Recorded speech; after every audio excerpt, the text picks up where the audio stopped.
right. And welcome to Black Mental Health Matters. My name is Marcus Banks Bay, and today we have a great show for you. Um, I would like to say, wherever you are presently at, we are being brought to you today by our sponsors. And our sponsors for Black Mental Health Matters um, uh, are being brought to you live from Tuancheki TV channel, United States of Africa, GPAN platforms on Twitter via at Africa Republic, at Kibalan, and on LinkedIn Live. Today we'll be discussing um, suicide prevention. And we are pleased to have the following panel members right now. Our panel members who've arrived today so far are Dr. Megan Pickens and Dr. Bruce Golding, Sister Alo. What I'm going to do is not go and butcher her name, right? In the interest of it being 6 a.m. on the West Coast, I'm going to allow for her to introduce herself. And why don't we just go with that introduction? Sister from the Black Community Coalition, can you please introduce yourself? Give us a nice little background, what brings you here today with the topic of suicide prevention. And then we'll segue into our other panelists and we'll provide a brief introduction for them as well.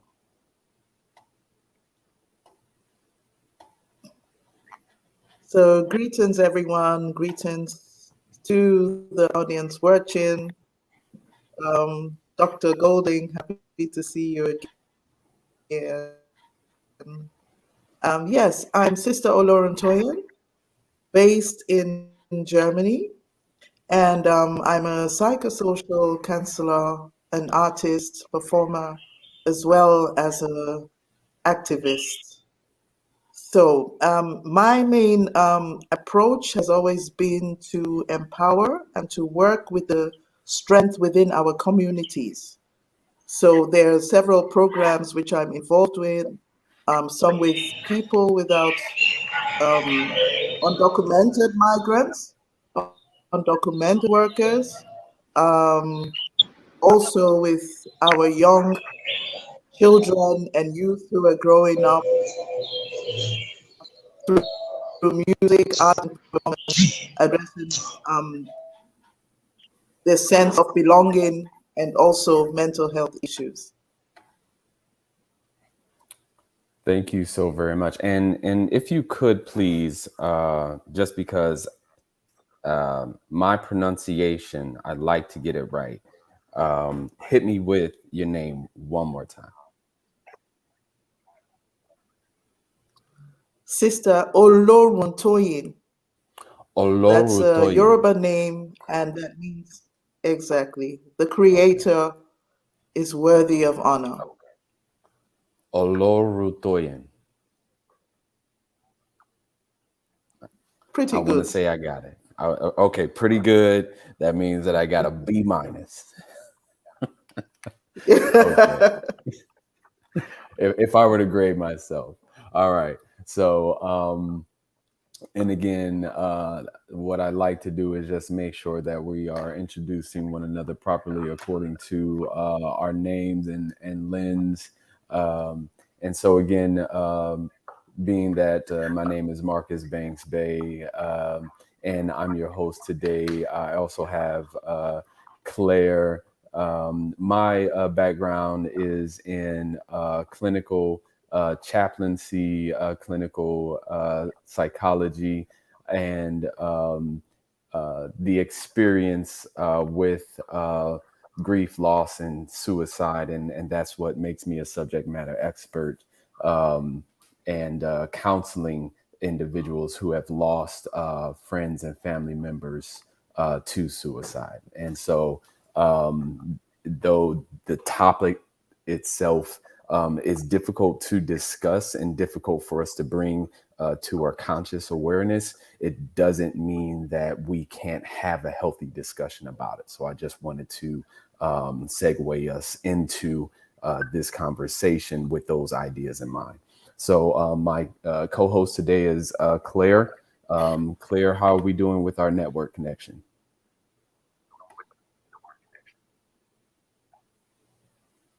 Okay, no worries. She had informed me that, let's see here. Claire, how are we doing with our network connection? All right. So we're going to move forward with introducing our other panelists. Dr. Bruce Golding, broadcasting from the UK. How are you doing this morning? Yes, I'm okay. It's afternoon in the UK, so Oh, yeah. greetings. Yeah. I was saying Greetings. that we've got some sunshine, so I can't complain, to be honest. It's really Wonderful. good to be here. A little bit about my background. Firstly, it's great to see Sister Ola Runtoyin, and just even the great work that she's doing and continues to do in the community as well. A bit about me.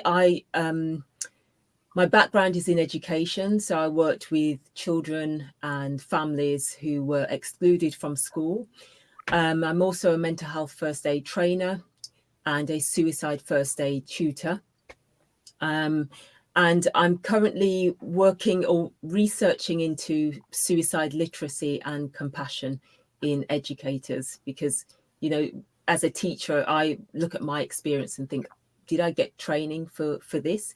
And so I'm sort of looking at how much people know about suicide and just, you know, what we can do to change that. And yeah, so that's a bit about me. I also do sign language. I'm on my level 2 at the moment. So level 3 actually. So I'm just it's not easy, but it's about breaking those barriers down. But it's great to Absolutely. be here. Thank you. Thank you, Dr. Bruce Golding. Um, and again, I just appreciate everyone being here and present with regards to this topic. Um, so moving forward, let me Let me introduce Dr. Pickens. Dr. Pickens is coming to us from Texas.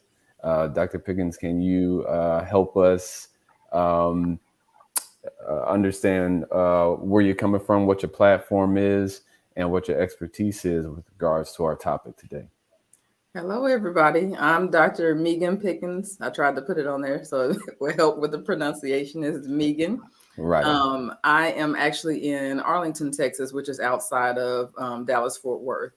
I am in private practice. I have a PhD in marriage and family therapy, and so my practice is a systems-based theory. I believe that any change in the system affects the system. So with that being said, I work with, my specialty is working with high achieving Black women. It just kind of evolved to that in my practice and their partners.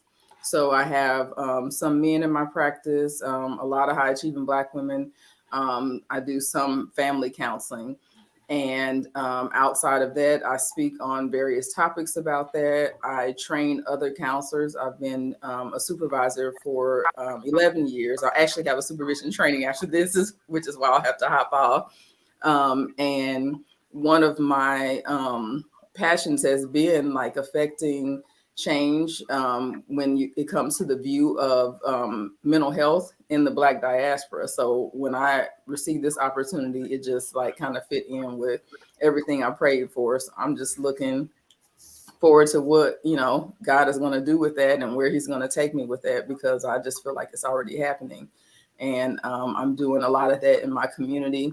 I try to be very visible. I practice what I preach. I'm transparent with my clients, all of the above. And so I just think that, our community really needs this, and we need to be providing it. We need to be providing it from our perspective. If you don't know, all the theories that we work with are from, the 60s, white males, and so there are some newer theories, but I just think that we need to be the ones that write and research about us. And so in my dissertation research, I actually created a framework to work with high achieving Black women that I'm planning on fleshing out and teaching. So that's what's going on with me. That's amazing. And it sounds like you being able to uplift the Black voice and not just simply bring credibility, because I believe that credibility has already been brought, but validate and affirm that credibility. So thank you. Thank you. Absolutely. My co-host Claire, she says it's raining in Uganda right now. So that just kind of affirms like the broad array of locations and cultures that we are representing right now. So I'm going to go ahead and introduce her. She's a professional Ugandan journalist, 27 years old. So, and she's been doing this for quite some time, but hitting the ground running, very passionate about health journalism. She's the co-founder and chief operations officer of the East Africa Daily Uganda Oil and Gas Journal, Safe Mother Uganda, and co-director of Laser Target Electronics. She's a co-host of Black Mental Health Matters, and actually she came aboard today in support of this very important, difficult topic.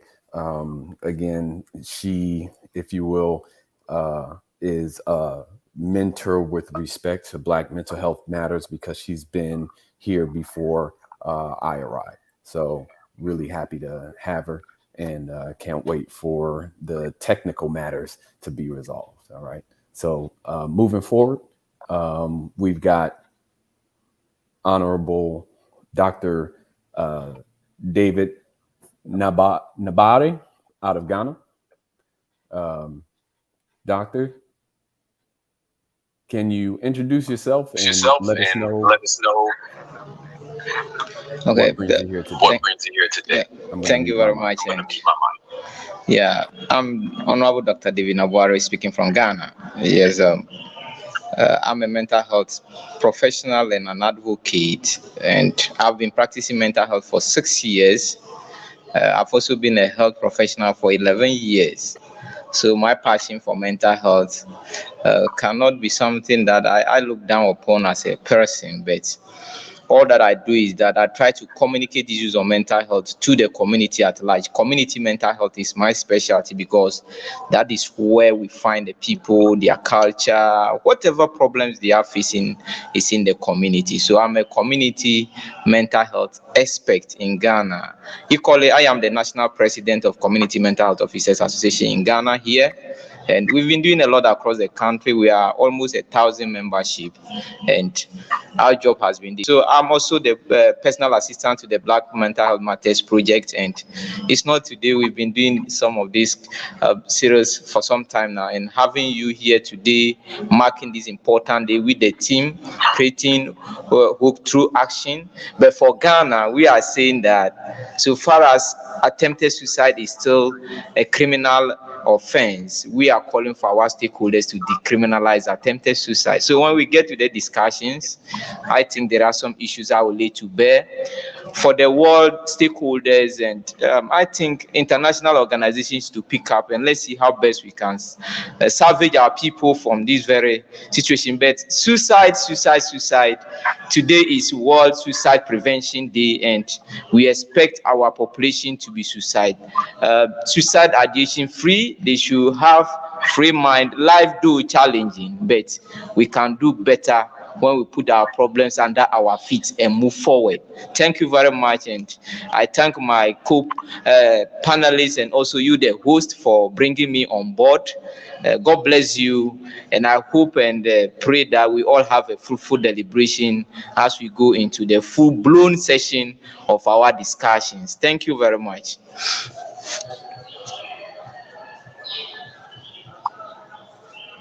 Thank you very Thank much. you very much. And And what I want to do is bring in Claire, because I never like the idea of, should I say, overlaying my voice. So Claire, I would like to give you the opportunity as our co-host today to introduce yourself.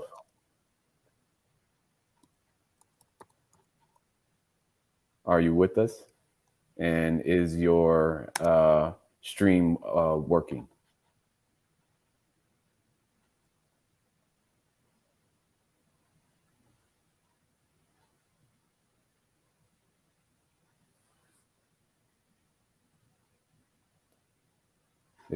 No?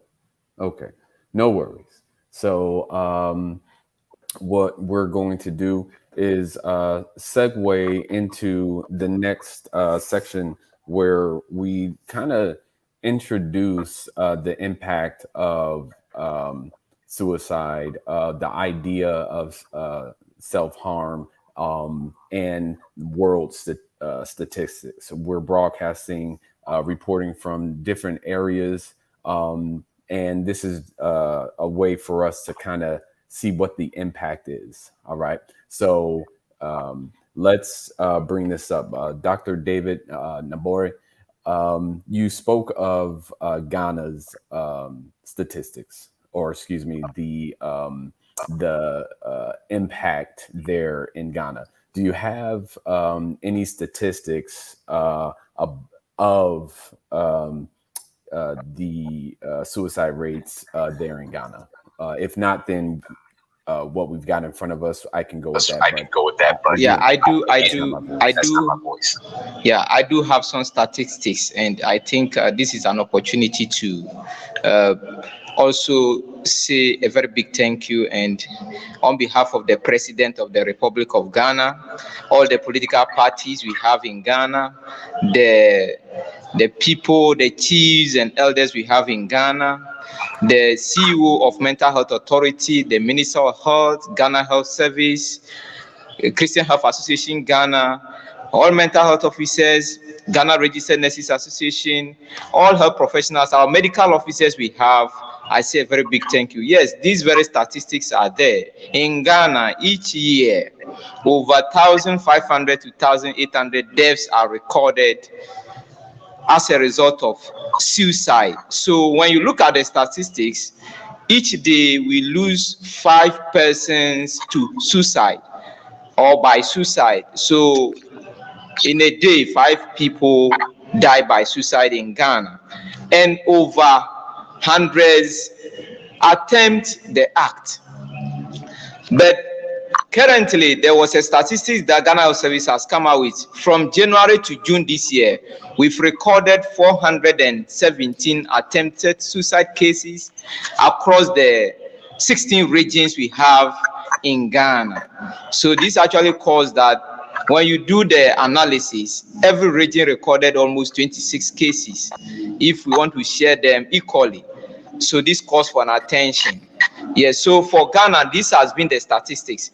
But there is no community, or there are almost most of our communities we have in Ghana that have recorded cases of suicide.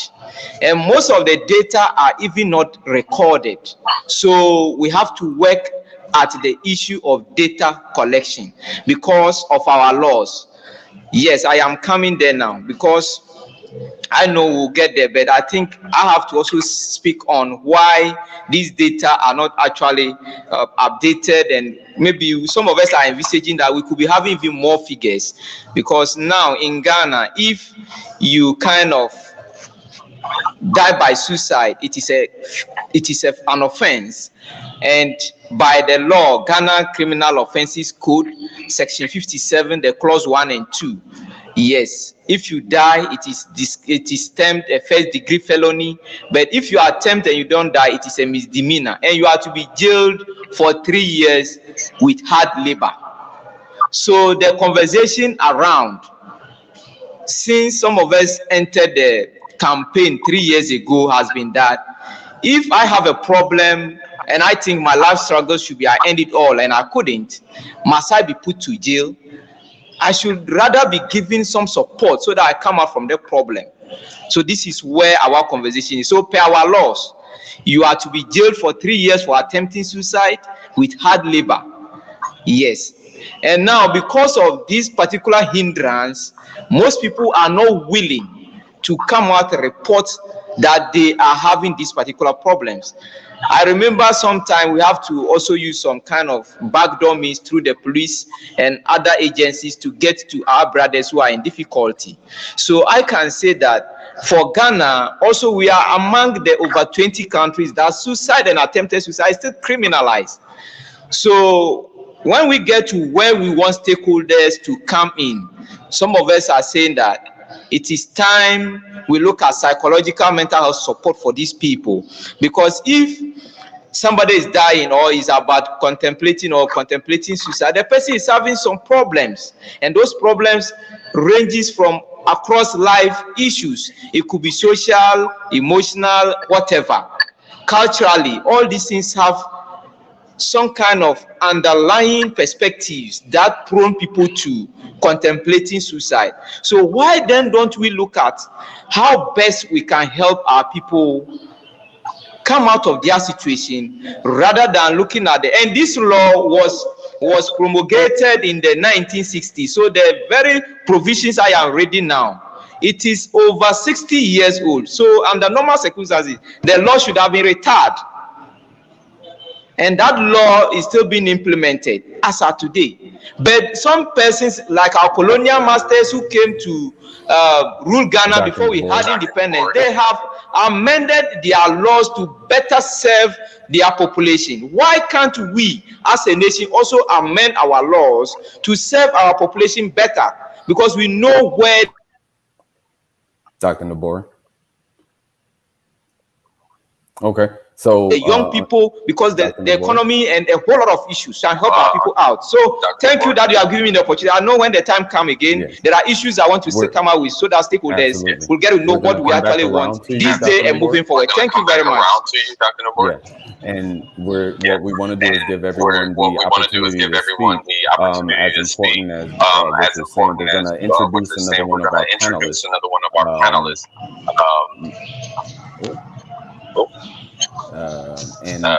And make sure that your mic got some feedback here. All right. It looks like our panelists, our most recent,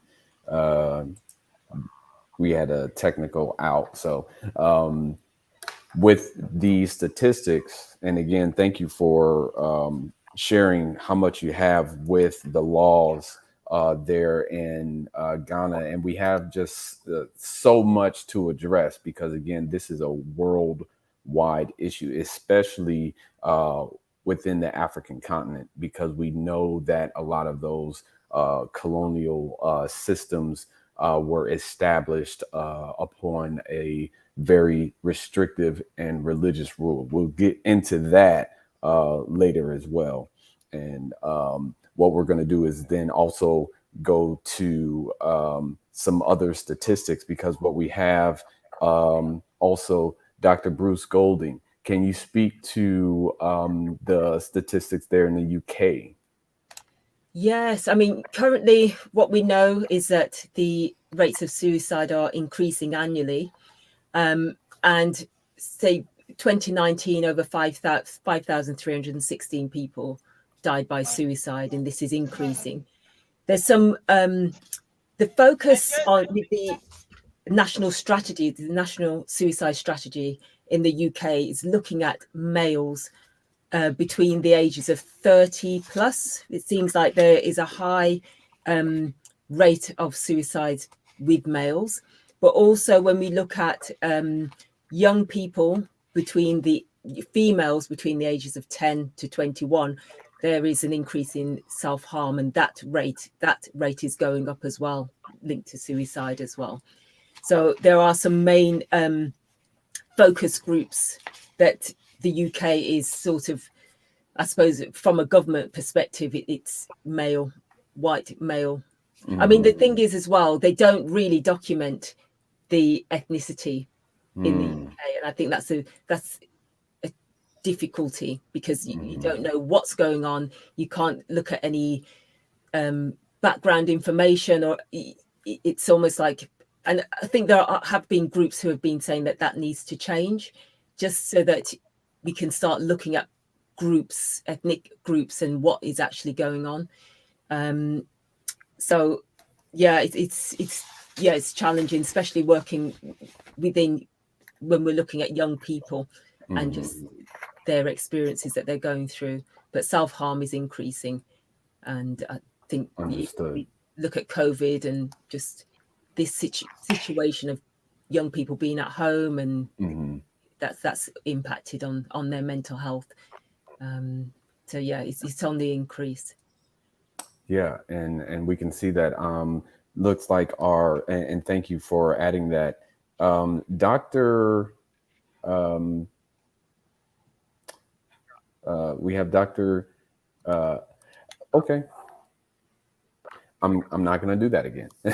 So we have a new panelist,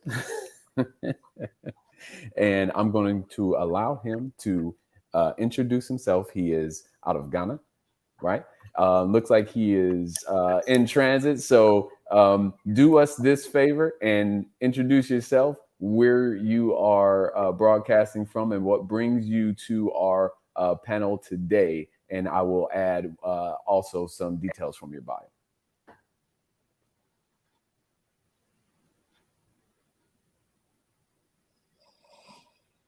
I'm going to unmute your mic. It doesn't sound like, okay. Well, how about we go to Nana Y'all. Nana Y'all, can we have you introduce yourself? Okay, and looks like I can unmute them if they have chosen to. Okay, Nana Y'all.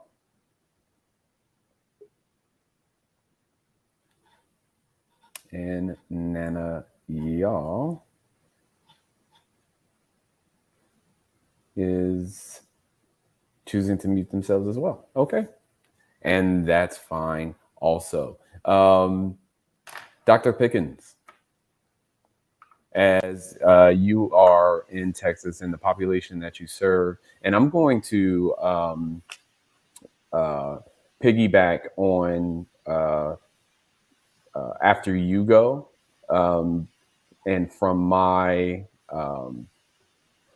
experience as well. But I'd like for you to be able to speak from your experience, any statistics that you have, and what your research or clinical training supports with regards to suicide. So practice-wise, for my personal caseload, I do not get a whole lot of attempted suicide. I get more suicidal ideations if I do have them. But one of my students in my practice actually specializes in work with the LGBT trans community. And so she encounters that quite a bit, because there's a lot of identity confusion and, different things like that. And because she has clients that are transitioning or want to transition, then there's like a lot of suicidality that goes with her population. So we've had a few times that we've had to refer somebody to a hospital, or she's had to write letters, for people to be off of work for FMLA because of mental health issues and wanting to keep their jobs. When I was looking at statistics for Texas, I found that there are 6 suicide deaths a day, and there's nearly about 30 hospitalizations for attempted suicide a day. And it's the 11th leading cause of death in Texans among the age group of for youths 15 to 24. They're disproportionately males, white, and then here there are a lot of them are elderly, which I thought was interesting. But it said that 60% of the suicide deaths actually occur from those 25 to 64. So the attempts are a little bit more wide, but like the success is, that 25 to 64. And so they were saying that the cost to hospitalize people for that is pretty high. And, that leads back to prevention and, making mental health care accessible to people. For our people, one of my main lines that I say to people is let's make mental health preventive, not, defensive. Like if the first time the problem comes up, let's talk about it. Let's work it out so that it does not get out of hand, so we don't get to the point of suicidality. And that's not to say that that will help 100%, but I do believe that if people carry things around a little bit less and address them earlier, then they don't end up letting things build up and kind of, being in spaces that are not healthy for them.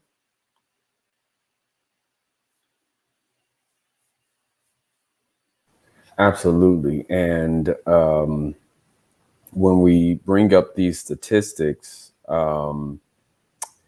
when we have these disparities or perceptions, and we look at statistics from this Black lens, from this world lens, the diaspora, because we don't talk about it as much, I found we're really shocked when we find that our brothers and sisters are having these thoughts, right? Are experiencing the effects of depression, of anxiety, of sometimes what could be the effects of panic disorders or schizophrenia. And that's high on the spectrum of mental illness. But even just adjusting to these very difficult circumstances, such as COVID or isolation. And now this is all around the world, right? And what's happening is now, because we haven't been used to having these healthier conversations, we're dealing with things in isolation. And we have to be careful too to not let the statistics fool us and think that our people are not struggling with that, because statistics can be the way that you want them to be. And so if you don't see a population as important, then you might not report on them. So we must be careful about allowing that to let us be lax and taking care of our people and the people that we care about. So and then also I wanted to point out too that I think there are different ways of attempted suicide that kind of fly under the radar for us. So like excessive drinking and drug use. Okay, so you're not doing it fast, right? But you're doing it slowly. Passive. You're putting yourself in dangerous situations. I mean, just even, through sexuality, like risky behavior in those ways. So I think there are different ways that we are, screaming for help, but it's just not the traditional way that's looked at for suicidality. And, we're not focused on because, we're in Texas, so they can, I think just on your point as well, I think just having those spaces where you can say that S word, because even when you think about religion or how someone regards their spirituality, do they feel that they can talk to someone about it and them not feeling that they're being judged? They're being judged. Right. And some of it can definitely hide in religion and church. That's how I actually started partnering with churches, because I'm also a big proponent that they don't have to be separate. They can be synonymous. You can pray and go to counseling and take medication. You can do all of that at the same time. Absolutely. And a local church reached out to me because one of their higher up leaders committed suicide. And the membership and the leadership was devastated, and they didn't know what to do with that. And so that's kind of how I ended up partnering with them, doing like grief groups, psychoeducation about depression and anxiety and all of that. And so it really tragically, the way that it happened, but it did open a door, for people to start talking about it. Yeah. Thank you. Sister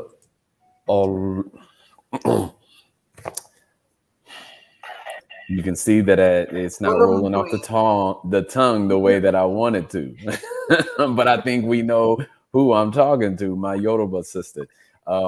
Please give us some context as we are. We've touched on this spiritual aspect, right?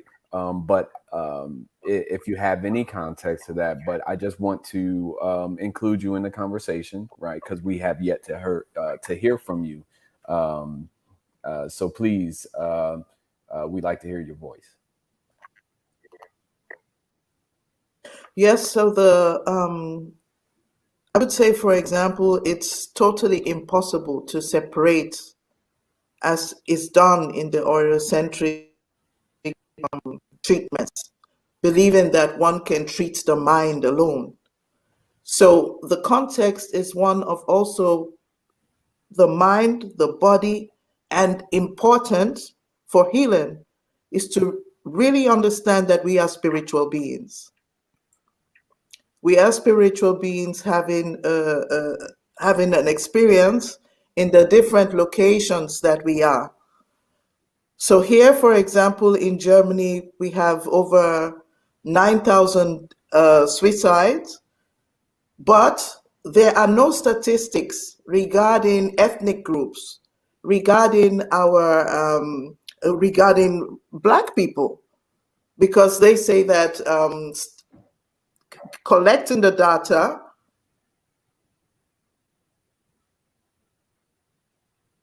is then being racist, which is in itself very, very critical.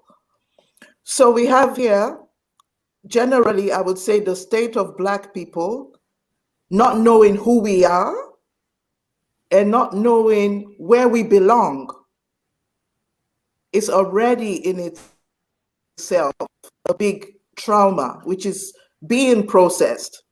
And this is manifest in different ways, that which we can say this lack of not belonging, of not being, of not knowing who you are, of not having a purpose, comes into what we are calling suicidal attempts. That is, people are terribly in this position where life is not worth living, or the feeling of not being able to cope. And this is the issue that we're dealing with. I would say it is not just a medical problem or a psychological problem, it's a political problem and it's a spiritual problem. And I think often this is not acknowledged. It's not acknowledged that we're living in a system which is violent and which has perpetuated to the mental distress of Black people for centuries. So we're also dealing with ancestral trauma, we're dealing with intergenerational trauma, and we try to treat within a violent system.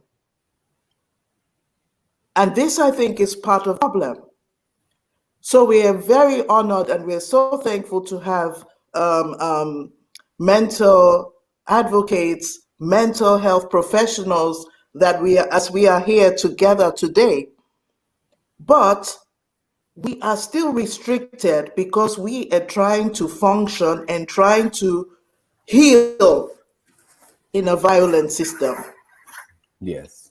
Which actually does not allow this. Yes. So part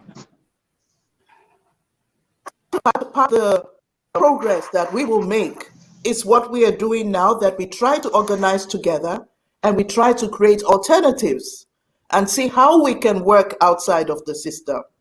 And part of what we are doing here in Germany within Black Mental Health Matters is to strengthen the community. Because even when you have the feeling, hope, not knowing who you are, not feeling you can go on, there is a community that reflects something back to you. So our organizing and our being together is also a healing space. And this is something which is very essential to the well-being of all Black people, that we have a community, that we build a community where we can nurture our well-being, not just physical, spiritually, mentally, socially, in every way. Because all these elements cannot be divided into compartments as is done in the Eurocentric way of thinking. We are holistic. We are. We are. And like I said, this is really a crisis. You have people who have crossing the Mediterranean under terrible conditions, arriving here and not being acknowledged, not being already the journey here is full of traumatic experience. When you hear the recantations, the what people have gone through on the desert, arriving, crossing the Mediterranean, then it's really it's a tragedy that they are kept in mass accommodation centers, concentration camps called refugee camps, and there also you have people committing suicide after they have again been rejected because they have nowhere to go. Yes. And Yes. among the younger people here, you have a Black youth are growing up who have often not realized how much racist the society is. So they're used to being the single Black in the class. And at a certain point, there comes an age where they start to realize, I don't belong here and I don't have the same opportunities as the others. And this again is another trauma where we have young people, young Black people, feeling they would rather commit suicide. So those are some of the situations that we have here in Germany. Thank you so much, sister. If I may come in, sorry for the poor connection that I had earlier on, but my name is Claire, and I've hosted some of you before, like Dr. Judith, like sister, you guys have seen me before, and yeah, I'm also Marcus's co-host today. So I wanted to ask you, sister, you talked about violence leading to trauma, then leading to suicide itself. So in this regard, do you think the communities around us, let me say the churches, the schools, do you think these people have not taken it upon themselves to ensure that they fight this kind of violence in the communities we live in so that we can live harmonious and avoid all these suicides that come along?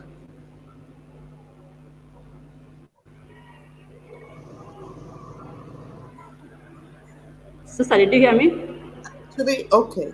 The churches and the schools could play a bigger part in being aware of the responsibilities they have and also in working within the realities that they are. So, but here in Germany, you have, for example, there are there's a few churches which are doing good work, but you also have many who are totally disconnected from the reality because they try to create a space where the spiritual is being the spiritual part is not connected with the political struggles, with the daily realities that are going on. So here, for example, where they say the church has nothing to do with politics, and this is not possible because everything is political. And whatever we do in our communities, be it school, be it church, there has to be that recognition. There has to be a reflection on the impact of slavery, of colonialism, of everyday racial trauma, which is going on. It cannot be ignored. And unfortunately, Okay, thank you. a lot is not being. Yeah, and sister, thank you. What I'd like to do is give one of our panelists, Dr. Uh, Achim Achimpong. Am I saying your name right?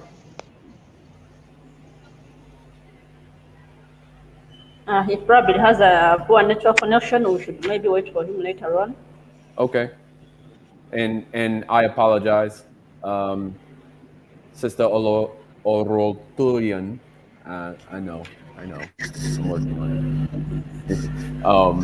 If you could continue, please, until we get him back, so that he can share his thoughts. Yeah, so unfortunately, this is a problem with the churches and the schools, that they're disconnected to the realities, and it even goes further that some do exploit the people in distress.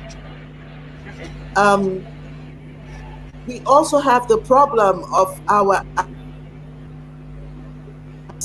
powers and knowledges, which are not being harnessed. We as a people, we have to the indigenous knowledges which we have. And one is, for example, our ancestors, honoring our ancestors, knowing who they are, is in itself a therapy. So it comes about knowing who my grandparents were, who my great-grandparents were, what have they done, what challenges, what were their attitudes, what were their values. When I study my ancestors, those in my bloodline, it tells me a lot about who I am. It tells me a lot about my parents. It tells me a lot about their style of parenting. It tells me a lot about values in the family. And these are some of the important things that we can do, that we can start to incorporate into treatment, so that we can have healing, not only on an individual level, but also as a people. Looking back to the ancestors,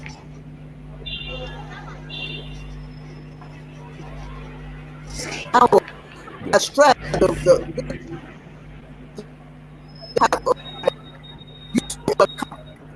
so there's something very empowering when I know the stories and I know the history, my history, and I see how others have overcome challenges. There's something empowering about that. Thank you so much, sister. And this question I'm going to ask Dr. Megan and Dr. Bruce. Do you think our leaders are out of touch with the realities of mental health today? Well, like I asked sister earlier on, we look at schools, or look at churches, or look at politicians, or look at all these other leaders that we have. Do you think they have lost reality, that even when they actually notice someone has a mental health issue, they still go and probably arrest them after trying to commit suicide, but then God saves their life? Do you think they are lacking something that they need sensitization about? We can go with you, Dr. Bruce, first. Yes, well, I mean, as you were talking, even just the conversations, I think about the word stigma comes in mind, where people, if society deems suicide, if someone takes their life, as being such a bad thing. I hear the words committed, and I say either they died by suicide, because if we say committed, we have to think about language and how language shapes our reality. So if you're talking about committed, then it stops other people from feeling that they can actually talk about this because it's associated with a crime. So I think, we have to go back and explore language and the impact of language, and how that feeds into how the lens of how people view people that are experiencing suicide ideation. So I think with the thoughts of the connectedness or understanding, I think it starts with what are people being taught, and how are they perceiving these individuals, because at the end of the day, situations, unexpected life events can happen to any person, which could then put them on a journey of thinking about having a thought to actually attempting. So, I think it's looking at I think for me, what stood out was the importance of language, how we need to look at language, and also stigma, in order to be able to break down those barriers. So even Dr. Megan was talking about her student who is exploring trans communities, LGBT communities, just how they are viewed in society is a child, how society treats them, puts them into another, they're even more disconnected. So if they're coming from a family, or if they're coming from our communities, how comfortable do they feel about discussing these things within the community? Will they be shunned from the community? Will they be accepted? And I think it's those things we need to be exploring as well, with regards to leaders and their connection, because how we view others makes it affects how open others can be with us as well. So that's just a few thoughts coming to mind. Absolutely.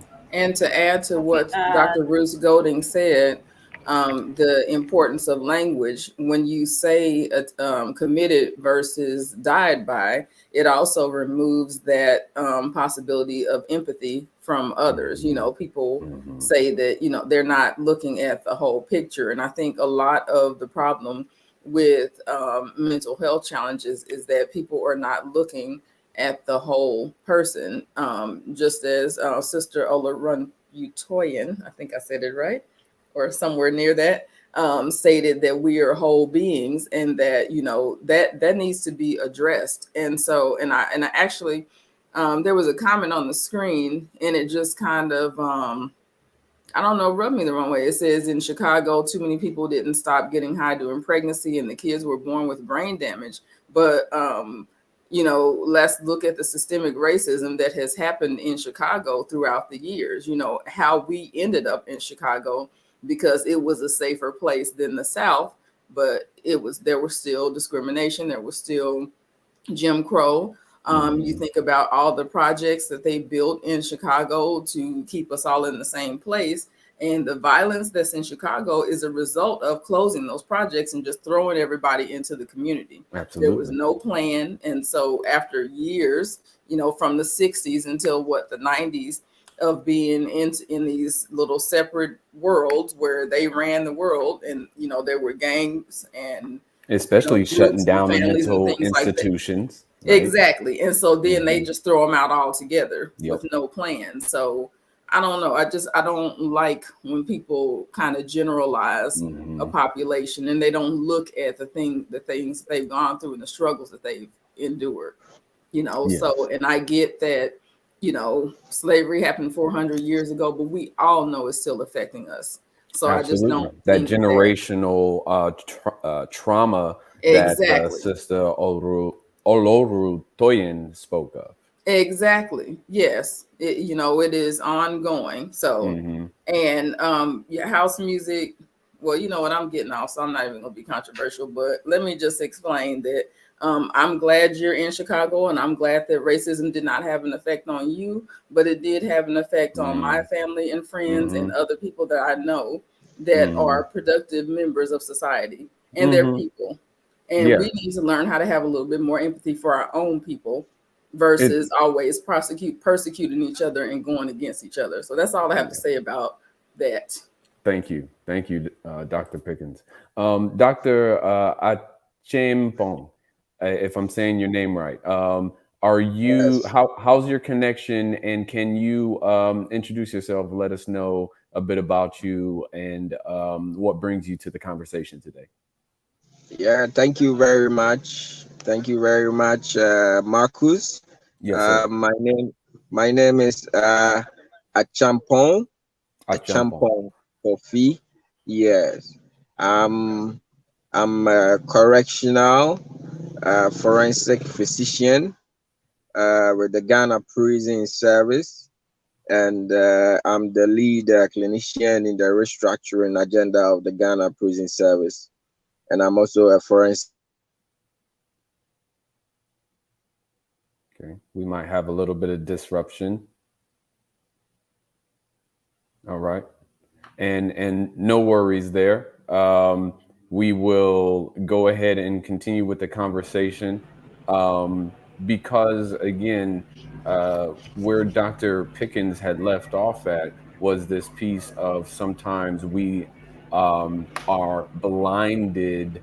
Or should I say, let's just say we're emotionally blinded, right?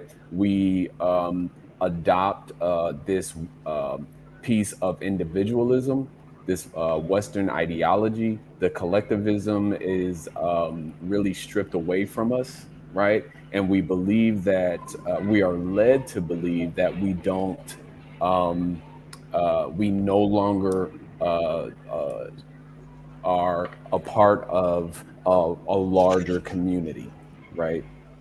And that's why understanding that this diaspora is very real. We are a piece of a larger family, and we have to see ourselves within one another, right? Otherwise, we are going to continue to be dismissive, right? And there's a humanistic element within all of us. And the moment that we start to dismiss um, another person's experience or another person's humanity, that is when we begin to, should I say, make it easy to kill, destroy, um, and do away with someone else's tribe, culture, and place within civilization. That is the first start, right? And that is what I learned being a military chaplain, right? All you Yeah, have to we have to do, stop this lack of empathy, yeah. for other people's situation that is, going on. And we're so much harder on ourselves than we are on everybody else, which is, Mhm, equally frustrating because it's, mhm, it's kind of part of that. I don't know. It's just like part of the plan, I guess, if you want to call it that. Sounds mhm. conspiracy like, but it's just true. Yeah. We're much harder on each other than we are other groups. Yeah, I integrated my, if you will, sense of being with my mental aspect. That's why um, the book that I wrote is a psycho spiritual guide, and that came out of understanding and not being dismissive of my family's mental health needs, right? Because again, what brings me to the conversation today is that my brother died by suicide, right? And I had to figure that out, right? And I had to understand what led me to have some of those thoughts as a result. Okay. And understand that that is a human condition piece of things, and normalize this idea of sometimes we have the idea of what giving up looks like. Do I want to give up right now, or do I want to continue moving, right? So this conversation is about encouraging people to not give up. You see, anybody want to add to that as we continue in the conversation? Well, and I think too, the stigmatization. It is early for me, y'all. Yes, it is. Yes, it is. Of like just mental health issues is also a route to decrease that. Because people don't feel like they have to carry things around and not say them because they're ashamed, because they'll get judged, because they feel depressed, anxious, whatever it is. And so that's part of that empathy piece. That's why I'm saying, like, empathy is important in looking at people's whole, through a whole lens and their whole experience, so that they feel safe enough to say something about that when they're feeling that way, so that they don't get to complete suicide. And I'm not saying people can always prevent it, so that's not what I'm saying, but I am slightly sure that somewhere some could be prevented if somebody were able to felt like they were able to talk to somebody they love, who would then talk them out of it and say, like, hey, or, let's go get help, or I'll listen to you, or I understand, I empathize, I love you, you're important. All the things that could be said to possibly save someone's life. Yes, yes, and I think that that's the purpose of this. Doctor, I'm sorry. It looks like Dr. Golding. You want to? Are Yes. you out of here, Oh, Dr. Megan? Yes, I Okay. have to go so I can get ready to teach and Okay. train Well, other counselors I was about to say you teaching and training right that now, look but like us, so well, we appreciate you. We can't wait to have you back, because this is a never-ending conversation. So we say good tidings and peace and blessings and honors. Thank you. all right, good night. Bye Good bye. morning, everybody. Good morning. Hey, it's good night for somebody too. So thank you. It's good night here. All right. Thank you. yes. I think just following on from Dr. Megan, just providing those spaces, allowing those spaces that people can talk.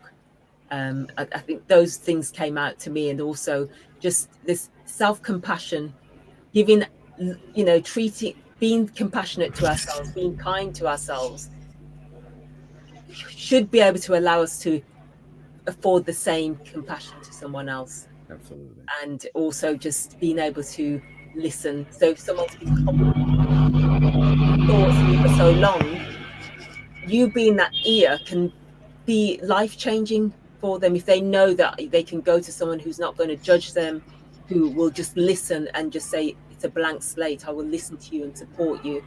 I think it's so important, but it's a challenge, because you have to almost fight sometimes against it, your own framework that you've been brought up with, that you're not supposed to do that. But the reality is, there are people, there are groups, there are individuals who just need someone to listen and to Agreed. talk. So Agreed. even in the discussion, the words listening come to mind: self-compassion and compassion for others. That we are one, and we can talk, but we're also individual because of our own unique experiences that Yes. we are going through. And I think it's important to acknowledge that. Agreed. Agreed. Hey, Okay, Doctor. thank you so much, Oh, go ahead. Doctor. There is something I wanted to ask to talk about. This includes myths surrounding suicide. I'm Ugandan, and here in Uganda, when someone tries to commit suicide and they succeed at it, let me say someone has hanged themselves on a rope in a certain tree. When they find the body, before actually taking it off to prepare it for burial, they first gather a number of canes and they cane that dead body like several times, saying with these reasons of, if you don't cane them, they will not come back. They will not, their body, their spirit will stay somewhere afloat, something like that, which is kind of weird. So I was wondering, how can we avoid these myths surrounding suicide so that people can understand Yes, it was wrong for someone to commit suicide, but then after they've committed it, why don't you give them the kind of rest they deserve? So I'll start with you, sister. Yeah, thank you so much. Thank you for that. I don't know about that practice, but I would say it has to do with us not accepting the realities of our lives as human beings. And that is, there are certain emotional responses and reactions which, because of stigma, we are not talking enough like we used to do. So in Sierra Leone, for example, we have what they call famble talk. And that is when the members of the family or communities come together and verbalize what they're feeling. Even that is a kind of rejection, of a denial, of trying to accept what has just happened.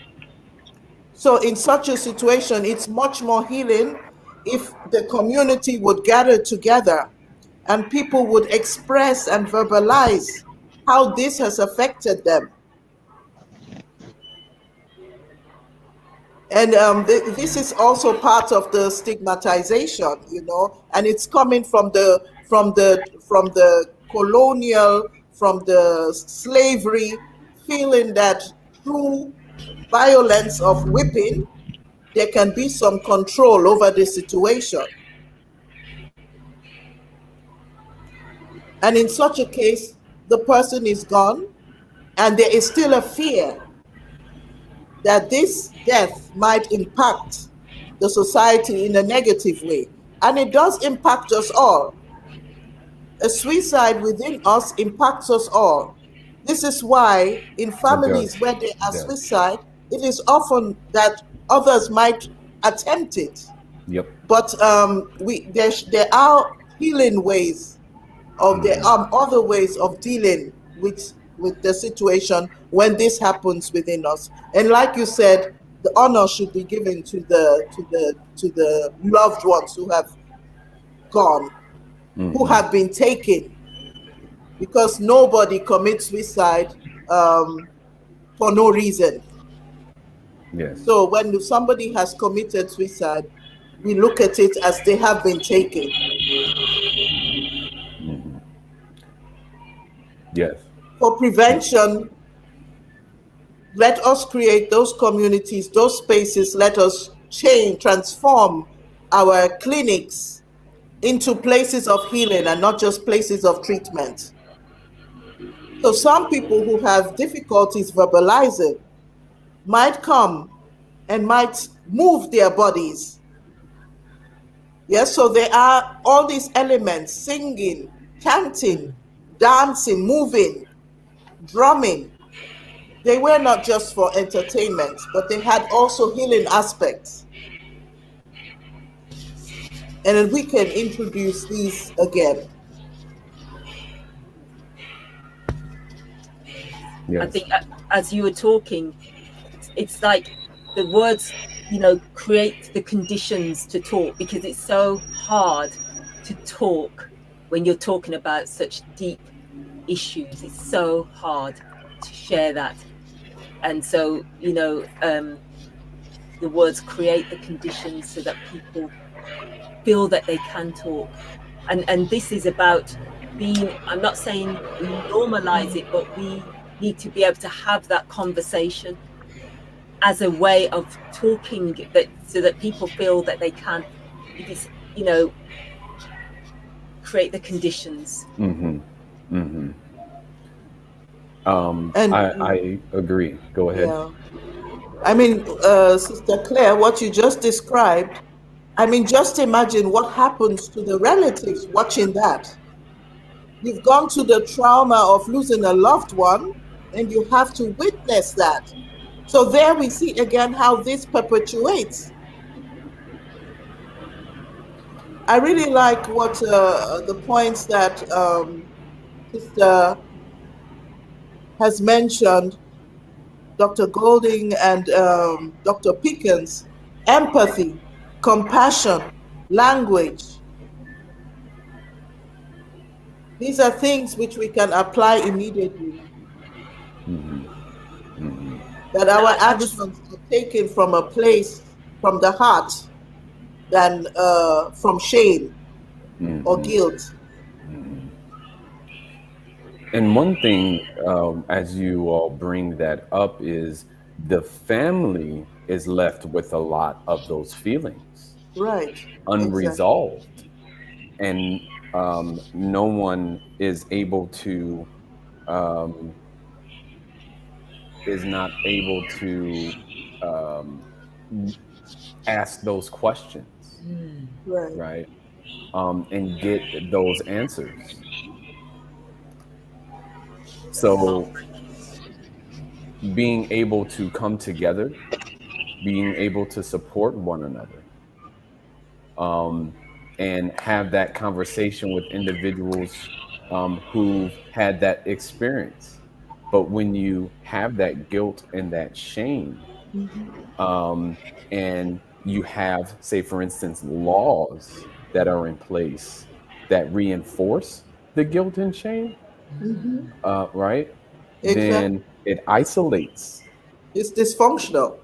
Yeah. And Yes. then the families are left in a space with a legacy, if you will, if even a superficial legacy Hmm. with the loved one, right?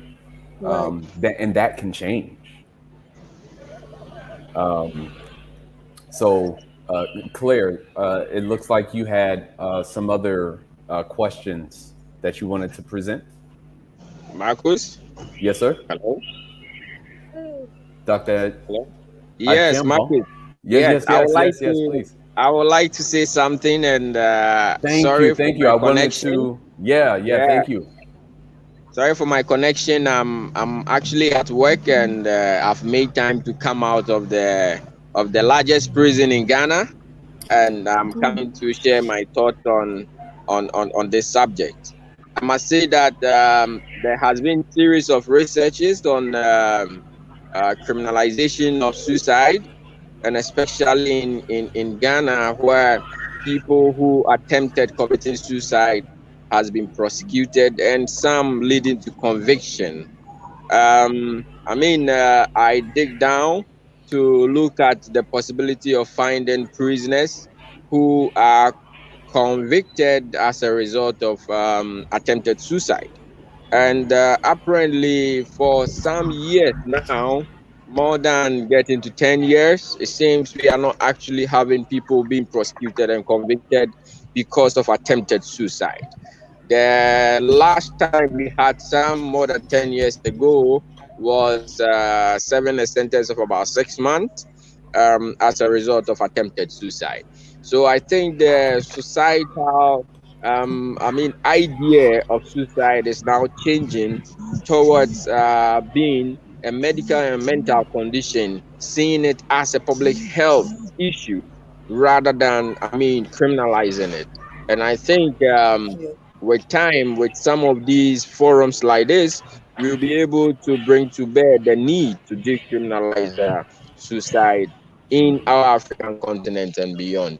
Yes. So, what I also want to add to it is if you look at the common cause of death in prisons worldwide, suicide is one of the leading cause of death in prisons, Hmm. and this is attributed to the fact that those in prison actually live in an enclosed environment. We normally term it as a total institution, and as a total institution, they have certain routines, and people have a lot of pressures they deal with as they are confronted with certain issues of psychological and emotional issues, which predispose them to developing one condition or the other. So, mostly in the Western world, we have a lot of suicide being the cause of death in prison. But Hmm. ironically, in Ghana, when you come to our prisons, suicide is something that is not actually rampant. I Mm. must say that even in the largest prison in Ghana, you can have someone committing suicide about 15 years ago, and we don't have such suicide. So the question is, what is minimizing this as compared to the world's ratio? And the answer, the small survey that we did, also demonstrated that the nature and the kind of our prison system and our Mm-hmm. culture is also a preventive mechanism for especially people in incarceration committing suicide.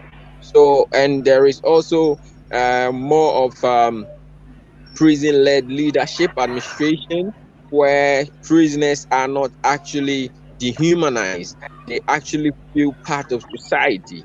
And there are, laid down procedures in terms of establishment of something we call the diagnostic system, where if you come to the prison for the first time, you don't know your whereabouts, you are actually uh, counseled.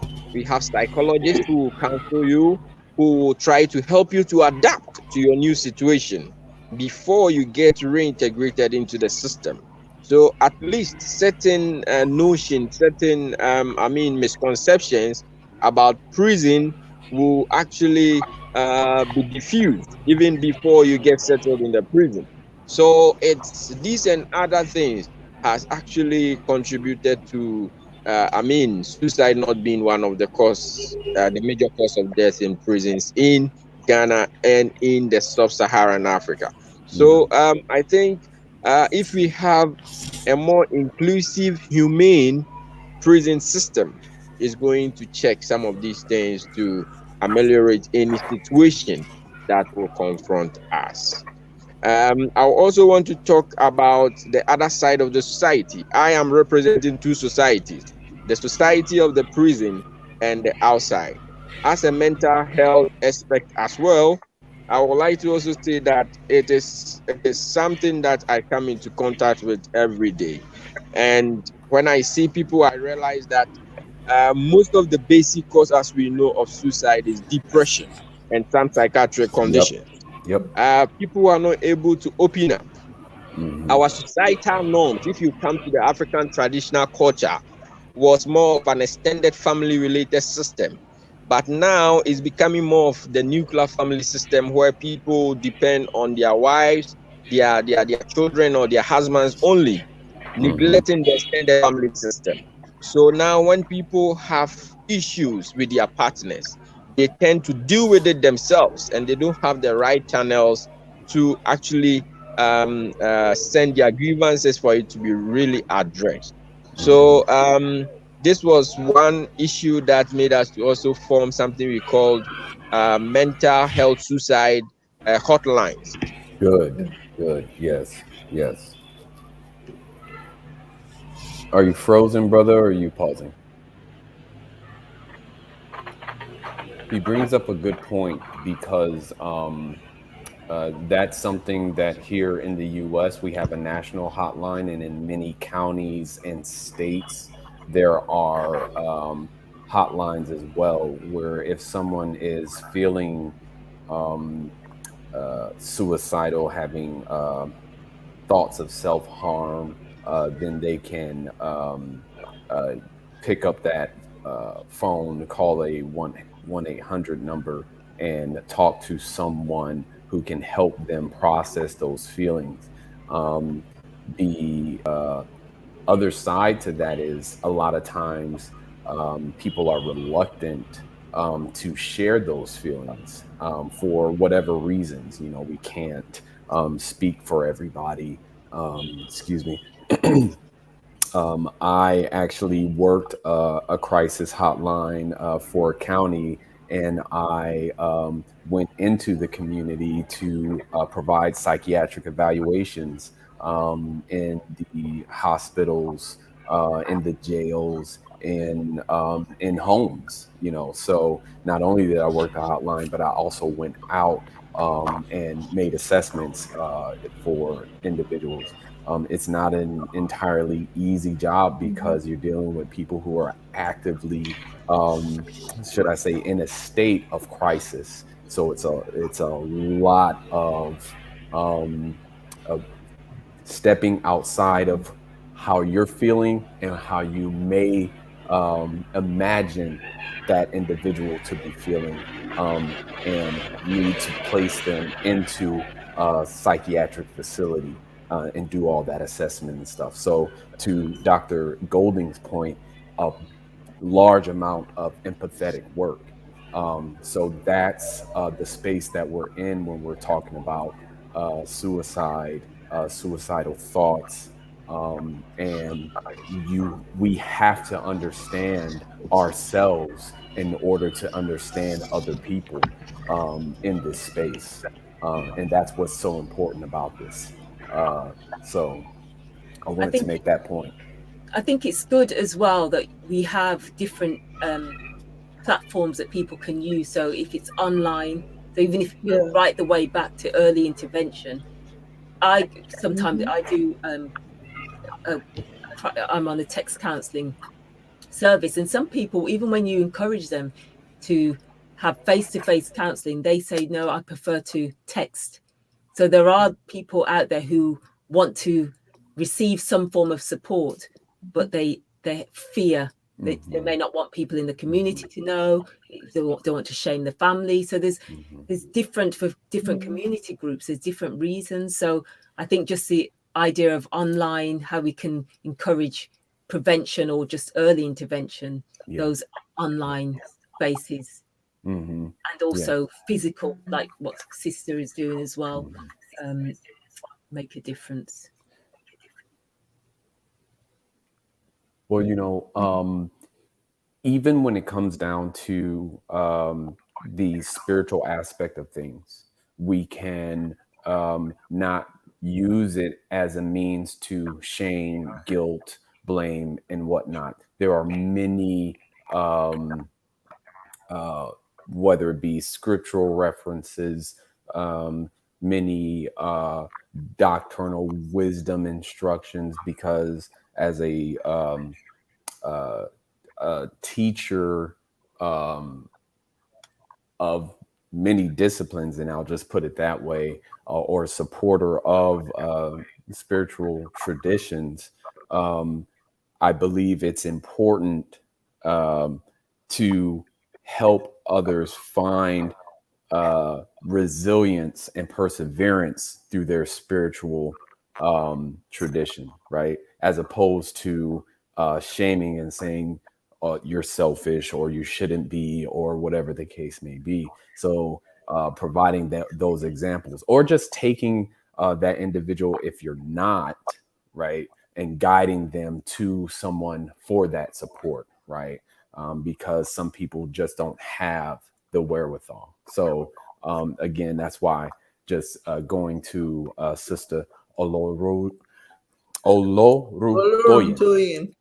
Olorutoyin. I say it so that it can roll off the tongue. It's repetition, just like Dr. Ruth's Golden is, sign language. You got to keep on doing it, right? So I go back to you because, again, you have the training and you have the wherewithal. And plus, Yoruba, I love the tales and the stories of the Orisha. So if you Yes. can speak to that, I'm sure our audience would love to hear it. Yes, thank you. Definitely, this important of recognizing that we are all interconnected, and we are all responsible for each other. So when I talk of community and we are part of that, it means also working on ourselves, working on ourselves when there has been a suicide, and also working on ourselves to be in support should someone need our assistance, then we are there, making that commitment. Each one of us should be a pillar of support for anyone in that position. And very simple things, accepting the emotions as they are, that a sister, a brother can come and talk without having the feeling some emotions are not wanted. Getting rid of the stigma, creating safe spaces. We have to build that safety, that people are willing to talk, knowing that it's nothing to be shameful about, and doing that inner work, that inner work of love with the spirit of Oshun strong within us, and knowing that we are interconnected and that love is actually nothing is working without love. So this is very important. So I would say we should combine our ancestors, worship, honor them, know their stories, know their history in a non-judgmental way, learn from their mistakes, know your personal history, so that your heart can be open and you understand what has happened to you. What has happened to you? Why do you want to commit suicide? Be able to articulate it. In articulating it, in verbalizing it, already comes some freedom. And find that community for yourself. Start to write down the names of those who you can call on. Make a list of those who you can call on. Find them, they are there. And keep that close to your heart. That is your community, where you can go to, where you can talk in a time of crisis. And maybe it's also some strength in knowing that you are also developing and reinforcing yourself to be to others.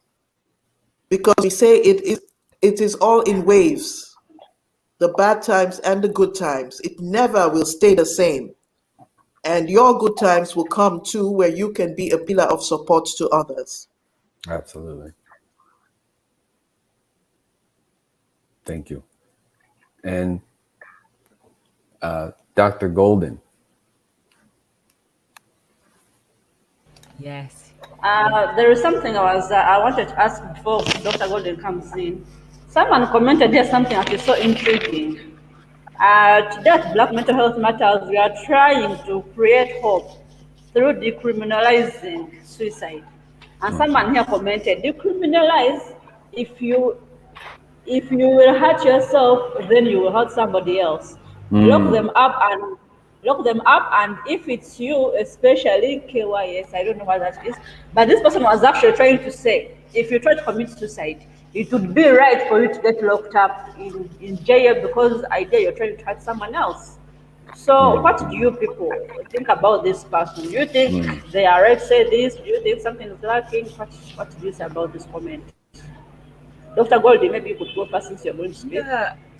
I think the first thing that came to my mind was just that the knowledge, like the emotional knowledge, or just literacy came to mind. Just having the knowledge of where that person is coming from. Sometimes we can just see things in black and white, but I think when we look at mental health and suicide, you have to switch to grey and see that it's not black and white, and it may not be. I always think if you have not walked in someone's shoes, who are we to judge? Yes. Who are we to make assumptions unless you've taken the time out to find out why that person has arrived to where they are at that point? And that it's hard because that means we have to put aside what's already in our mind and sort of think, okay, as Sister said, why are you here? What's brought you to this place? So I think people will have that shock factor. If you are attempting to take your life, then you need to be locked up, because the mindset is still under that mindset of this is a crime. And when you start to unpeel that like an onion, you will see that behind that action, there is a person, there's an individual who needs emotional and mental support. A lot of support. Yep. So if you're not willing to go there, then you will just probably think that's it, they need to be locked up. But it's been, I hope that person who texted in will allow themselves to go there, because it's about vulnerability. And if someone is doing that, they need support. Yeah, there's a lot of pain there. Yeah. A lot of pain. Yeah. And they're finding a release for that pain. If they're trying to, people pain, want the pain to go away. Emotional pain, they're finding ways to alleviate that pain, maybe through self-harm, through, and if they don't feel they can talk about it, if it's decriminalized, they don't want to shame the family. There's a whole lot of psychological tension that that individual may be going through, and it might be easy for them to say, I'm not going to say anything to my family, I'm just going to do what I do. So yeah. Sister, would you have to say about that comment? Yes, I didn't hear what you said because the network was a bit, it's unstable here, so I'm not missing some of the things that I was saying. But what Sister, occurred to me, what I thought was,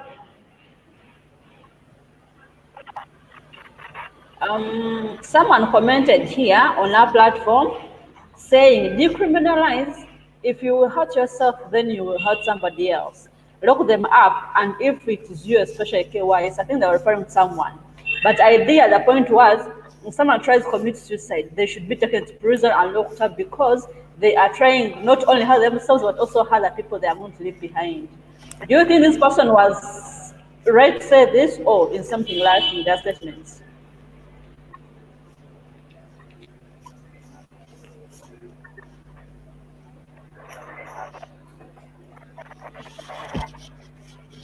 Did you I'm hear not sure. me? I'm trying to guess what you said. It's really not Okay. a stable network. Did I understand I'm that you sure are that asking if the I'm sure person? that the comment is on the screen. Can you see it? Yes, I can see it. Okay. Yes. So I was asking you to comment on the comment itself.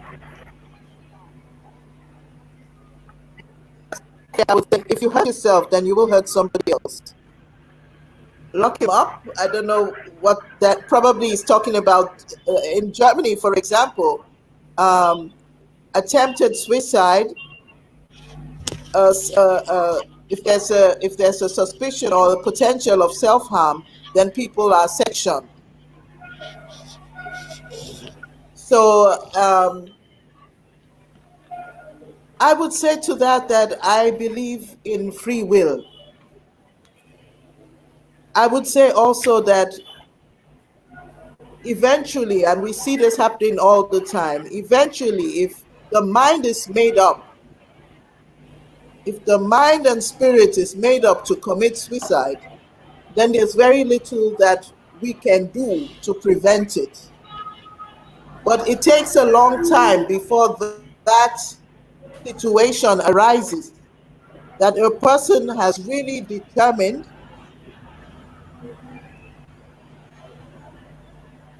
to commit, but to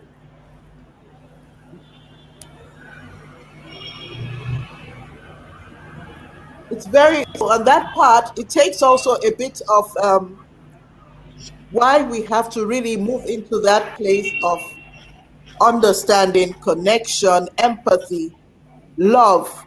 This is where we can only operate.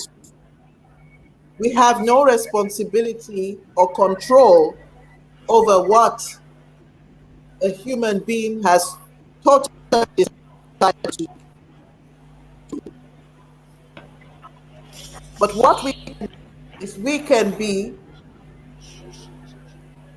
a source of strength to reactivate and to also share together and look at the problems from different perspectives. We can be a mirror for clarity, because when there is clarity of who you are as a person, of what you are capable of, when there is the activation of your strength and power, then there is no space for suicide.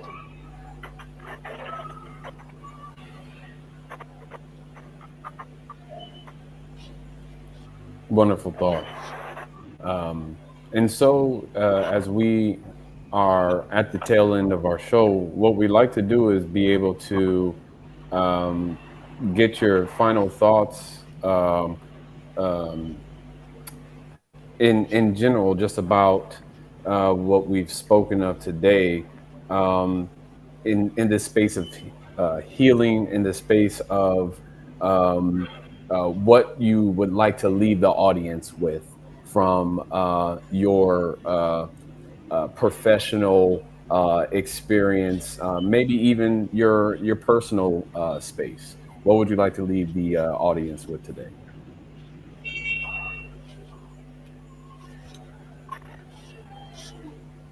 Who do you want to start? Go ahead, Dr. Bruce. Okay. So I think really because it is World Suicide Prevention Day, it's to the refreshing thing is that suicide can be prevented, and as much as we possibly can, if we can be the ear for others, and if you don't know about how to support someone, then that's sometimes a big fear. Look for training on how to support someone. We can be active ourselves in developing our own knowledge, and be able to say, practice being able to have that conversation, because you may save someone, you may save someone's life. I do hope that there will be more research into our experiences of suicide ideation, because there's not enough research out there. So the Black experience regarding research, I think that needs to be explored further to help us to identify the barriers, to identify stigma, to identify what is actually happening within our communities that is stopping us from being able to talk about these things. And yes, so I think just let's talk, and also create those conditions to allow others to talk. It is suicide prevention, and it is preventable, but early intervention is the thing. Thank you. Sister Olorutoyin. Yes, thank you. Yes, so I would like to say if you are in a position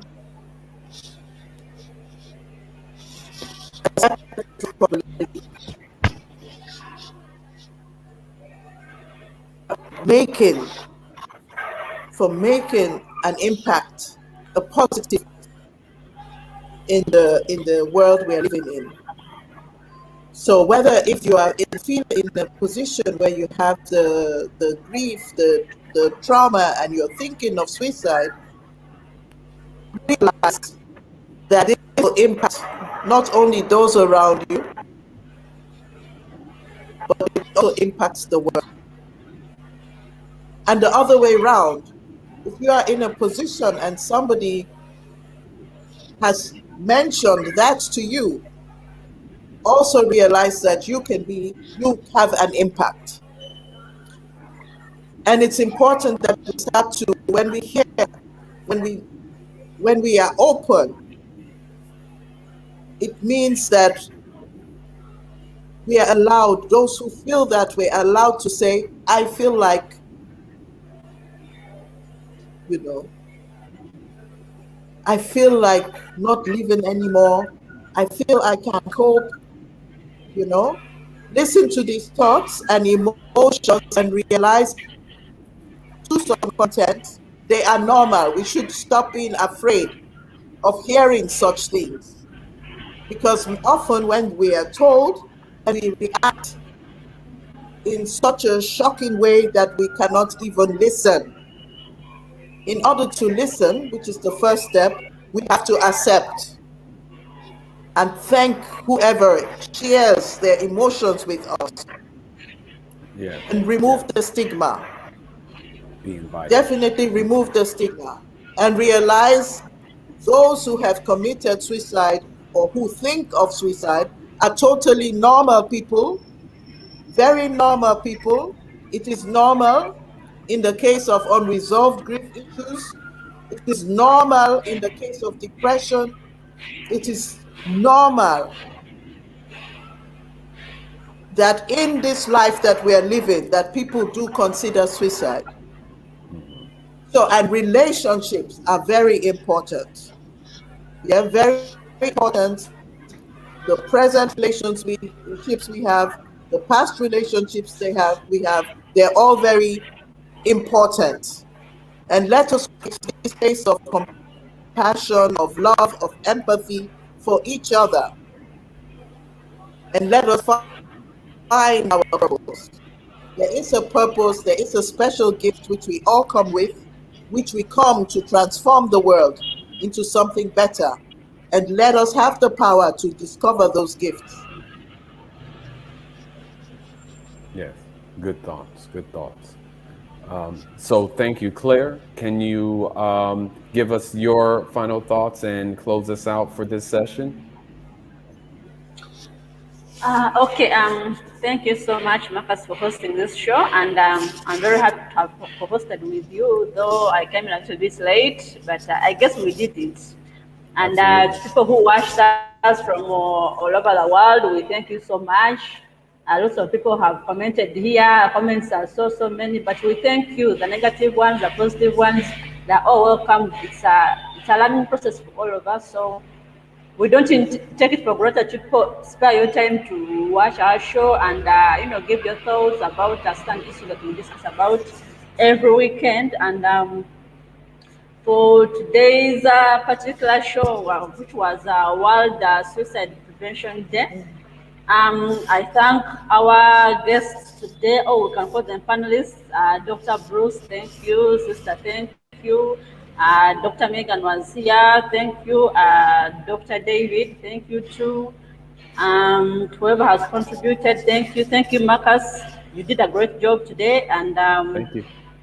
to And so did everyone you. else here in Uganda. Yeah.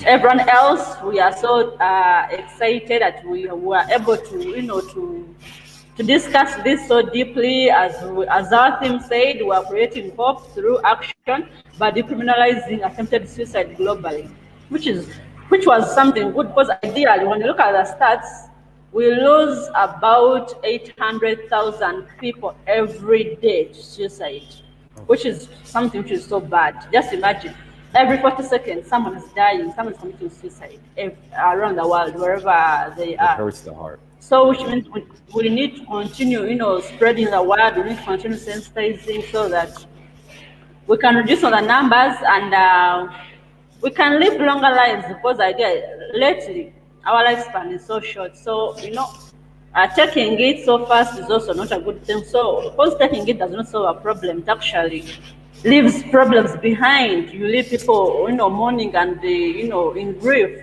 So, it's better we seek guidance, maybe from God or from the people around us, or from anyone who can help us. Yeah, so Yes. Your from life is me, important. from You are Marcus, needed. I don't know. Yeah, so from me, I'm so excited about today, and I thank you for tuning in. So I don't know if Marcus, you have something to say, or I should end the show from here. Oh, You have something to I say? just want to say, piggyback on what Claire was saying. I was inspired by this because, again, I believe that we all have purpose. We are all necessary here. The world is not complete without you. Continue to dialogue about this. Bring your thoughts to someone because you are important. Okay. We're having this show, Yes. but just because the show is ending, it does not mean that the conversation has to end. All right. Visit us online, Black Mental Health Matters, because you matter. And we will end the show, but the conversation continues. All right. So you all have a blessed day. Peace and honors to each and every one of you. Okay, it's a good idea, by the way. I'm going to sleep in a few hours from now, so. And I also think sister's also going to sleep, because we are just an hour ahead. So I'm just starting to my Judith and day. Oh my yeah, word. so to Judith, also Judith is also going to sleep a few hours from now. So Yes, Marcus, yes. good day. The Good rest of day. us, Good good night. day. Good Thank evening. you, Marcus. Thank you, Dr. Bruce. Thank you, Sister Olo I'm Rotoyen. Toyin. Thank you. All right. Good day. Bye now. Thank you.